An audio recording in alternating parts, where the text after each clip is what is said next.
नमस्कार विद्यार्थी मित्रांनो, आज आपण एका नवीन प्रकरणाला सुरुवात करणार आहोत. कथा साहित्य प्रकार परिचय. म्हणजे आपल्या मराठीमध्ये साहित्याचे, वाङ्मयाचे अनेक वेगवेगळे प्रकार आहेत. ते म्हणजे कथा आहे, कविता आहे, कादंबरी आहे, नाटक आहे, चरित्र आहे, आत्मचरित्र आहे. असे अनेक प्रकार आपल्या मराठीमध्ये साहित्याचे पडतात. त्यापैकी यावर्षी 12वीच्या अभ्यासक्रमामध्ये एक प्रकार समाविष्ट केलेला आहे, साहित्याचा एक प्रकार समाविष्ट केलेला आहे, तो म्हणजे कथा. आता या कथा या साहित्य प्रकाराचा अभ्यास करण्याच्या अगोदर आपणाला थोडासा त्या कथेचा, साहित्य प्रकाराचा परिचय करून घेणं गरजेचं आहे. खरं तर मराठीमध्ये कथा, कविता, कादंबरी, नाटक, चरित्र, आत्मचरित्र या साहित्य प्रकारामध्ये वेगवेगळ्या लेखक आणि कवींनी भरपूर लेखन केलेलं आहे. त्यापैकी कथा या साहित्य प्रकारामधील 2 कथा या वर्षी आपणाला 12वीच्या अभ्यासक्रमामध्ये अभ्यासायची आहेत. त्यातली पहिली कथा आहे शोध. वपू काळे यांची ही शोध नावाची कथा आहे. आणि त्यानंतर दुसरी गढी नावाची डॉक्टर प्रतिमा इंगोले यांची गढी नावाची एक कथा यावर्षी आपणाला अभ्यासायची आहे. पण त्या 2 कथा अभ्यासण्याच्या अगोदर कथा म्हणजे काय, कथेमध्ये कोणकोणती घटक असतात, कथेचा इतिहास काय आहे, कथेची वेगवेगळी वैशिष्ट्ये कशी असतात, कथेची व्याख्या काय आहे, या सगळ्या गोष्टींची सुद्धा थोडक्यामध्ये आपल्याला माहिती होणं खूप गरजेचं आहे. म्हणून सुरुवातीला आपण कथा साहित्य प्रकार परिचय या पाठाचा थोडासा अभ्यास करूया, थोडंसं प्रस्तावना बघूया. कथा या वाङ्मय प्रकाराला दीर्घ परंपरा लाभली आहे. आता तुम्ही म्हणाल कथा म्हणजे गोष्ट. हा जो मराठी वाङ्मयाचा एक प्रकार आहे, हा काही गेल्या 10, 20, 5, 50 वर्षामध्ये आलेला नसून त्याला खूप मोठी जुनी परंपरा आहे.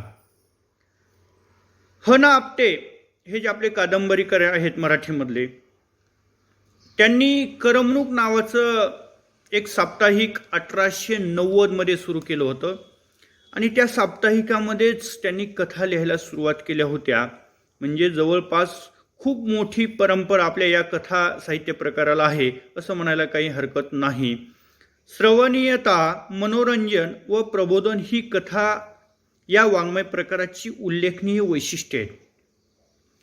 आता कथा या वाङ्मय प्रकाराची वैशिष्ट्ये याचा जर आपल्याला विचार करायचा असेल तर मनोरंजन आणि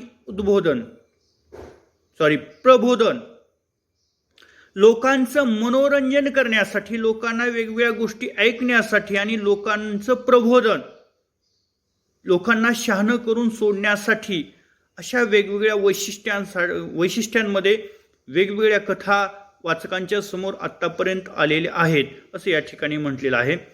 हा वाङ्मय प्रकार समजून घेण्यासाठी कथेची पूर्वपीठिका काय होती किंवा कथेचा इतिहास काय होता, कथेमध्ये कोणकोणते घटक असतात, कथांची वैशिष्ट्ये काय असतात, कथा कशी सादर करायची असते, या सगळ्या गोष्टींची माहिती आपणाला या पाठामध्ये घ्यायची आहे.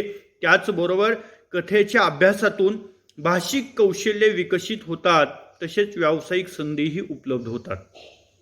आपण जर कथा अभ्यासायला लागलो, कथा वाचायला लागलो, तर आपली जी काही भाषिक कौशल्य आहेत, जी श्रवण आहे, वाचन आहे, भाषण आहे, संभाषण आहे, हे सगळं आपणाला चांगलं जमतं. मराठी साहित्याचा अभ्यास केल्यानंतर, कथा, कविता, कादंबऱ्या वाचल्यानंतर तुम्हाला चांगलं वाचता येतं, तुम्हाला चांगलं लिहिता येतं, चांगलं ऐकता येतं, तुम्हाला संभाषण चांगलं करता येतं, तुम्हाला भाषण सुद्धा करता येतं. किंवा अशा अनेक मराठी भाषेतली आपली जी कौशल्य आहेत, ती कौशल्य तुमच्यामध्ये आत्मसात होतात. आणि ही कौशल्य तुमच्यामध्ये आत्मसात झाली की तुम्हाला बाहेरच्या जगामध्ये व्यवसायाच्या, पैसे कमवण्याच्या, स्वतःचं नाव कमवण्याच्या अनेक संध्या उपलब्ध होतात असं या ठिकाणी सांगितलेलं आहे. कथा या साहित्य प्रकाराचा परिचय व्हावा या हेतूने प्रस्तुत विवेचन केले आहे. तुम्हाला कथा म्हणजे काय, काय नाही, ह्या सगळ्या गोष्टींचा थोडक्यामध्ये परिचय व्हावा यासाठी हा घटक आपल्या अभ्यासक्रमामध्ये समाविष्ट केलेला आहे. आता कथेची प्रस्तावना आपण पुढील तासामध्ये पाहूया. धन्यवाद.